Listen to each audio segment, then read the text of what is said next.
Hi friends, நான் அஜித் குமார். வேட்டையின் படத்துடைய trailer நம்ம எல்லாருமே பார்த்து வந்துருப்போம் இல்லையா? அதில் இந்த விஷயத்தை நோட் பண்ணிங்களா? என்னன்றதை பாருங்கள். Justice delayed is justice denied. Justice hurried is justice buried. Justice delayed is justice denied. Justice hurried is justice buried. அதாவது அதுக்கு என்ன அர்த்தம், அதுக்கு என்ன எக்ஸ்ப்ளனேஷன், அதுக்கு என்ன சொல்யூஷன் அப்படின்னு சொல்லி முழு தகவலை நீங்கள் நம்ம பார்க்க போகிறோம். நம்ம சேனல் ஃபர்ஸ்ட் டைம் வந்துறீங்க அப்படின்னா கிழக்க சப்ஸ்கிரைப் ஸ்டே பண்ணிக்க. எங்கே போங்க வீடியோக்குள்ள போகலாம். அதாவது உன் பையன் என்ன சாதிச்சான்னு கேட்டா நான் என்ன சொல்றது? அம்மா, ஒரு நாள் வரும் உன் பையன் என்ன சாதிச்சாங்கிறத ஊரே வந்து உங்ககிட்ட சொல்லும். First, justice delayed is justice denied. அதாவது தாமதிக்கப்பட்ட நீதி மறுக்கப்பட்ட நீதி அப்படின்னு சொல்லுவாங்க. ஏன் ஒரு நீதி தாமதமாகுது அப்படின்னா அதுக்கான மல்டிபிள் ப்ரொசீஜர் தான் ஃபஸ்ட்டு ரீசன்.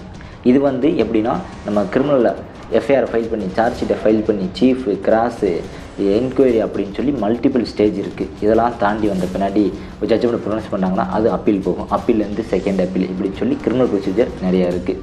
அப்போ சிவில்லையும் இருக்குது. சிவிலில் மல்டிபிள் ப்ரொசீஜர், வக்காலத்து, chief cross, document mark, document verification, commission appoint பண்ணுறது, ஐஏ பெட்டிஷனு, ஐஏ முடிஞ்சு முன்னாடி ஓஏ சூட்டு, எல்லா விஷயம் தாண்டி வந்து ஜட்ஜ்மெண்ட் கொடுத்தா அவங்க அப்பீல் போகிறது. இப்படி சொல்லி மல்டிபிள் ப்ரொசீஜர் இருக்கிறது தான் ஜட்ஜ்மெண்ட்டு டிலே இருக்கிற ஒரு முக்கியமான காரணம். சரி, இதில் ஒரு நல்ல எக்ஸாம்பிள் பார்க்கலாம் அப்படின்னு சொன்னோம்னா, Vishnu Tiwari versus state of UP அப்படின்ற ஒரு கேஸில் என்ன சொல்கிறாங்க அப்படின்னா, இந்த விஷ்ணு திவாரி அப்படின்றவர் லலித்பூரில் இருக்கக்கூடிய ஊரில் வசிக்கிறாரு. அவர் ஒரு பையனை கொலை பண்ணிட்டதா சொல்லி அவரை அரெஸ்ட் பண்ணுறாங்க. அரெஸ்ட் பண்ணி அவரை ஜட்ஜ்மெண்ட்டு கொடுத்துட்றாங்க. அவர் கிட்டத்தட்ட 20 வருஷமாக ஜெயிலுக்குள்ளே இருக்கிறாரு. அவர் செஷன்ஸ் கோர்ட்டில் ட்ரையல் நடந்து அதுக்கு பின்னாடி அவரை கன்விக்டும் பண்ணிடுறாங்க. கன்விக்ட் ஆன பின்னாடி அவர் அப்பீல் போயிருந்திருக்காரு. ஆனால் அப்பீல் போய் 16 வருஷமாக அந்த கேஸ் பெண்டிங்கில் இருந்திருக்கு. பெண்டிங்கு முடிஞ்சுட்டு அதை விசாரிக்கிறாங்க. விசாரிக்கும் போது போதுமான எவிடன்ஸ் இல்லைன்னு சொல்லி இவரை நிரபராதி அப்படின்னு சொல்லி விடுதலை பண்ணுறாங்க. கிட்டத்தட்ட அவர் 20 வருஷமாக உள்ளே இருந்திருக்காரு. அதுக்கு பின்னாடி இவங்க நிரபராதி விடுவிக்கிறாங்க. இது அவருக்கு எந்த விதத்தில் கிடைக்கும்? ஒரு தாமதிக்கப்பட்ட நீதின்றது அவருக்கு அநீதி நீக்கப்பட்டிருக்கு அப்படின்ற மாதிரி தானே ரீசன் அப்படின்னு சொல்லி இதில் நம்ம முக்கியமான ஒரு கேஸாக நம்ம பார்த்துட்ருக்கோம். இதுக்கு என்ன ரீசன் அப்படின்றத நம்ம தலைமையில் சொல்ல போனால், இப்போ விஷ்ணு திவாரி என்ன நினைப்பாரு அப்படின்னா,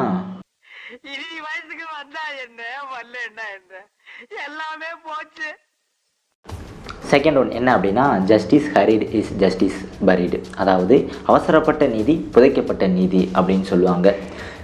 வேகமாக ஜட்ஜ்மெண்ட் கொடுக்குறதுமே தப்பு தான் அப்படின்னு சொல்கிறாங்க. இதுக்கு ஒரு முக்கியமான ஒரு கேஸில் என்ன அப்படின்னா, டெல்லி ஹைகோர்ட்டில் ஒரு செஷன்ஸ் கேஸில் ஒன்று வருது.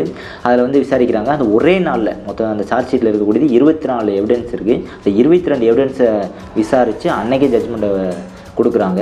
அதில் அவர் கன்விக்டட் அப்படின்னு சொல்லி ஜட்ஜ்மெண்ட் ப்ரொனவுன்ஸ் பண்ணுறாங்க. அதை எடுத்து டெல்லி ஹைகோர்ட்டுக்கு போகிறாங்க. டெல்லி ஹைகோர்ட்டில் சரியான இதில் நீங்கள் விசாரிக்க கிடையாது, நிறைய லூப் ஹோல் இருக்குது, இவர் அக்யூட்டல்னு சொல்லி ஹைகோர்ட் அக்யூட்டல் பண்ணுறாங்க.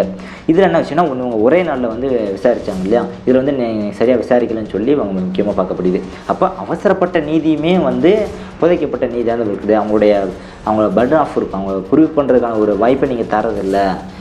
குற்றவாளி நம்ம பண்ணலான்னு சொல்லி நிரூபித்தாலே போதுமானது. ஆனால் பர்டன் ஆஃப் ப்ரூஃப் யார் மேலே இருக்கோ அவங்களுக்கு ப்ரூவ் பண்ணுறதுக்கான ஒரு டைமும் வேணும் அப்படின்றது நம்ம எந்த இடத்துல முக்கியமாக பார்க்க முடியுது. இதுக்கு சின்ன எக்ஸாம்பிளோட நான் தெளிவாக எல்லாத்துக்கும் புரியுற மாதிரி சொல்லணும் அப்படின்னா, ஒரு தோசை நம்ம சுடுறோம் அப்படின்னா அதை வேகமாகவும் எடுக்க முடியாது, லேட்டாகவும் எடுக்க முடியாது. வேகமாக எடுத்துட்டோம் அப்படின்னா தோசை வேகாது, லேட்டாக எடுத்துட்டோம்னா தோசை கரிகிடும். அதுக்கு உண்டான கால அவகாசத்தை நம்ம கண்டிப்பாக கொடுத்தாகணும். அது மாதிரி தான் ஒரு ஜுடிஷியரியில் நம்ம பொறுத்தளவுக்கு ஒரு ஜட்ஜ்மெண்ட் கிடைக்கணும் அப்படின்னா சரியான எஃபிஷியன்ஸான டைம் இருந்தால் மட்டும்தான் நம்மளால் ஒரு நீதியை வெல்ல முடியும் அப்படின்னு நம்மளால் தெரிஞ்சுக்க முடியுது. இந்த மாதிரி சட்ட சம்மந்தமான தகவல் நம்ம தெரிஞ்சுக்கணும் அப்படின்னு மறக்காம சப்ஸ்கிரைப் பண்ணுங்கள். இதை பற்றி நீங்கள் நினைக்கின்ற கீழே கமெண்ட்ஸில் கமெண்ட் பண்ணுங்கள்.